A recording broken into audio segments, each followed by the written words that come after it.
Nous vivons à une époque où le temps est malmené, où le temps est maltraité. Qu'est-ce que ça veut dire quoi? Ça veut dire que on se sert du temps comme on veut.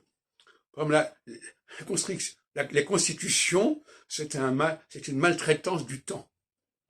On dit voilà, voilà, on va commencer à tel moment parce que ça correspond à telle configuration politique. Voilà, c'est maintenant qu'on doit commencer les 5 ans ou les 7 ans.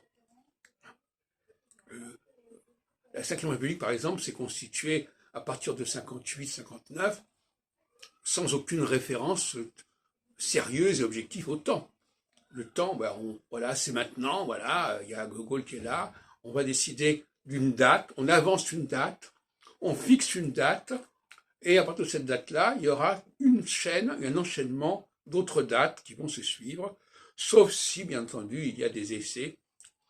Et c'est même pas le cas aux États-Unis, puisque aux États-Unis, même quand il y a un décès ou un assassinat, une démission, eh bien, le vice-président continue jusqu'à la fin du mandat. Donc, depuis la fin du XVIIIe siècle, on est toujours sur une structure de 4 ans en 4 ans, qui n'a strictement aucun fondement scientifique, objectif.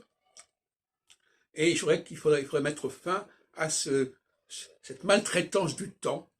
Et l'astrologie a vocation, non pas à justifier cette maltraitance en trouvant des configurations astrales correspondant aux échéances électorales, mais au contraire, à corriger les choses et à préciser la nécessité d'une certaine structure temporelle. Malheureusement, on sait qu'aujourd'hui, les astrologues n'ont pas cette capacité. Il n'y a qu'en astrologie Exols qu'on peut proposer quelque chose de cohérent à ce niveau-là. Et c'est sur ce modèle de l'astrologie Exols, d'ailleurs, qu'à mon avis, la communauté astrologique devrait s'organiser.